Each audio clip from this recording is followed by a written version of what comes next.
Hi, everybody. I give you a warning, if you have an aversion to bees at all, there are a lot of bee pictures in this presentation, so avert your eyes. I've been a project manager for 10 years and a beekeeper for about 5. Sometimes the two blend, like in the second picture where I'm taking care of my bees on a lunch break and very much not protected. What I've learned over time, the time that I've spent educating clients and teams about process and all things project, is that metaphor and analogy go a really long way in teaching people in a memorable way about a new concept. And beekeeping has given me a wealth of metaphor specific to project management. So I want to tell you a little bit about how these metaphors begin in my mind. So step 1, I go out to the bees.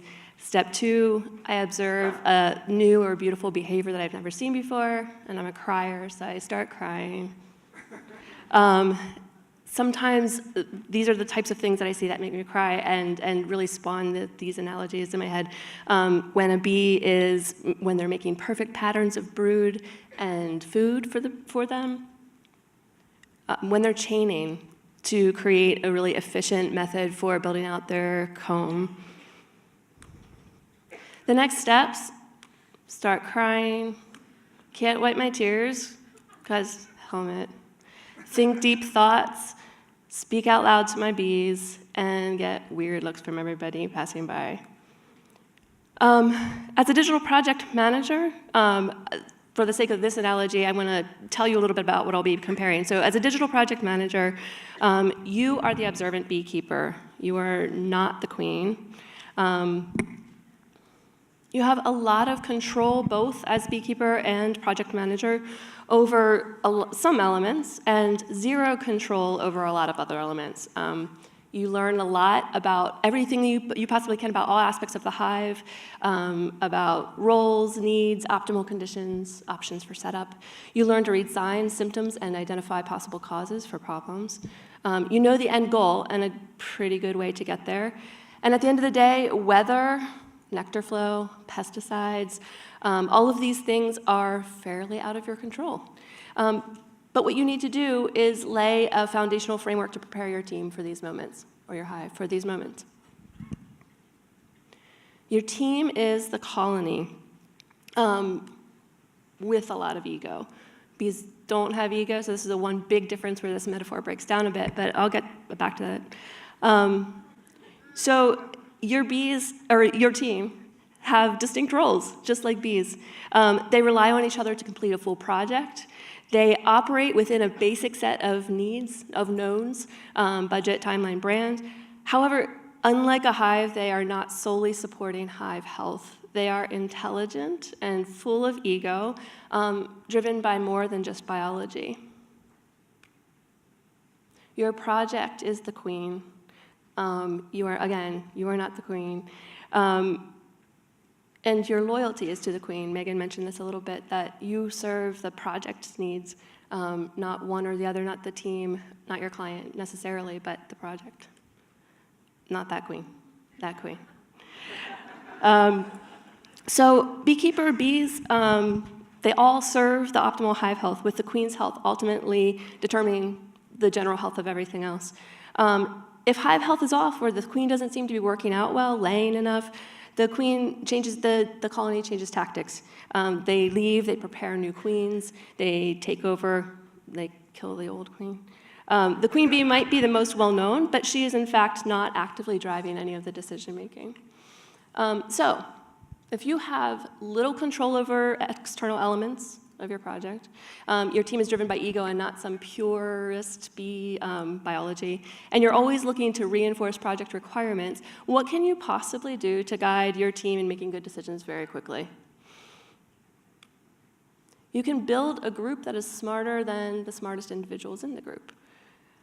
Because it's a very short presentation, I want to give you a very quick list of gut checks and tactics to make this happen. Number 1, build a team culture that celebrates and recognizes each team member's unique perspective and their ability to lead in some way. or contribute. In a beehive, there's no single holder of all of the knowledge. Even though each individual has limited information specific to what they're good at and what they know, and limited intelligence, the group as a whole makes first-rate collective decisions. A bee graduates through a series of roles in the course of their lifetime. They start out as a cleaner, then a nurse and attendant, then a fanner, wax-making builder, guard. By the time they're a forager or a scout, they know all of the requirements of the hive. They know the shape of the hive. They know what is needed for the brood to keep everything healthy. And so they've graduated through these roles, and they're super familiar with the project. Animal behaviorist Thomas Seeley describes the bee's natural drive to, without being told, bring all of their skills to the group. There's no all-knowing central planner supervising the thousands and thousands of worker bees in a colony. The work of a hive is instead governed collectively by the workers themselves, each one an alert individual, making tours of inspection, looking for things to do, and acting on her own to serve the community. A couple things that you can do to this end, to building this team culture that celebrates each team member's contributions. So introduce everyone to each other. Does everybody know what each person is bringing to the group and what their role will be on a project? Encourage your experts to explore ideas and options from their unique point of view. Find opportunities to showcase their perspective, give them credit, really encourage the sharing of knowledge. Thank them for their perspective in front of the team.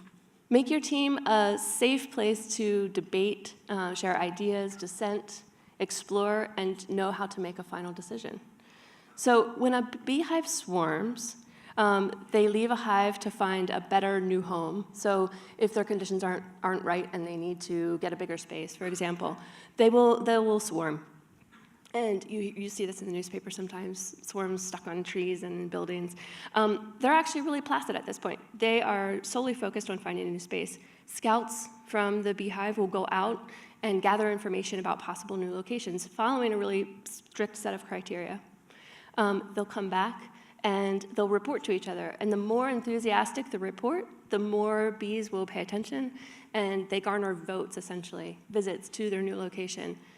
At a certain point, there's a tipping point in the process, and the most votes for that particular place wins.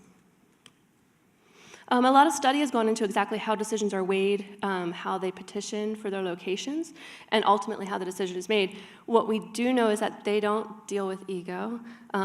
They do compete, though. They compare and contrast their options. They are a direct democracy in that they participate directly, not through a representative. So your team. How can you create this environment where it's a safe place, where it's encouraged to dissent, it's encouraged to debate and work through to a final solution? Teach people to embrace healthy debate. If your team is having a tough time exploring ideas or getting to the point where they're comfortable with each other enough and trust each other enough, there are a couple of things you can do to actively build this environment. So setting guidelines for a meeting, don't put pressure on each other to choose the other person's idea.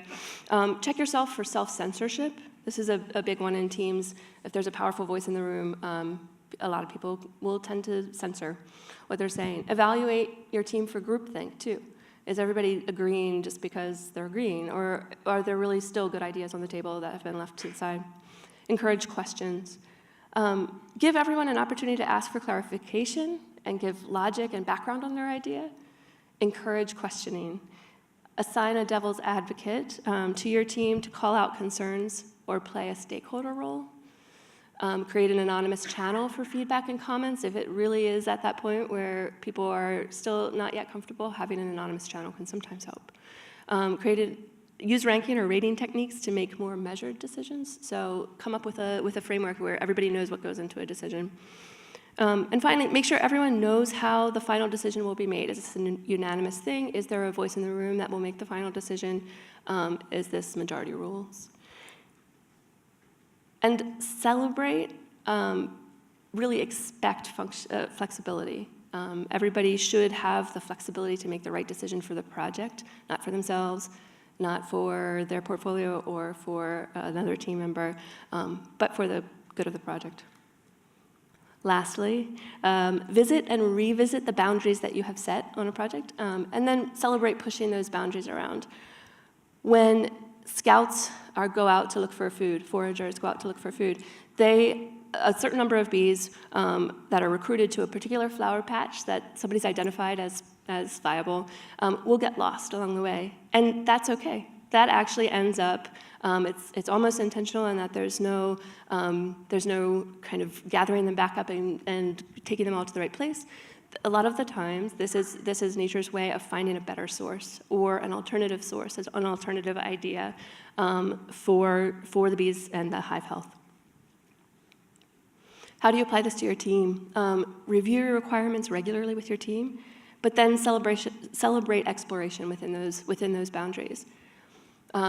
Recognize a paralyzed team versus a challenged team. So if the boundaries that you set and the constant revisiting of requirements is really paralyzing teams to be creative, find ways to, in the same breath, as talking about what the needs are of the project, pushing them to be okay with pitching ideas that may be a little bit outside of the bounds.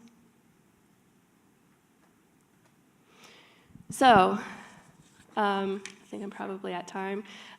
Remember that a smooth democracy on a project team is really, really hard and relies heavily on a healthy and empowered hive, driven in part by ego, but should be more heavily in an interest in making the best product, the best thing for the most people.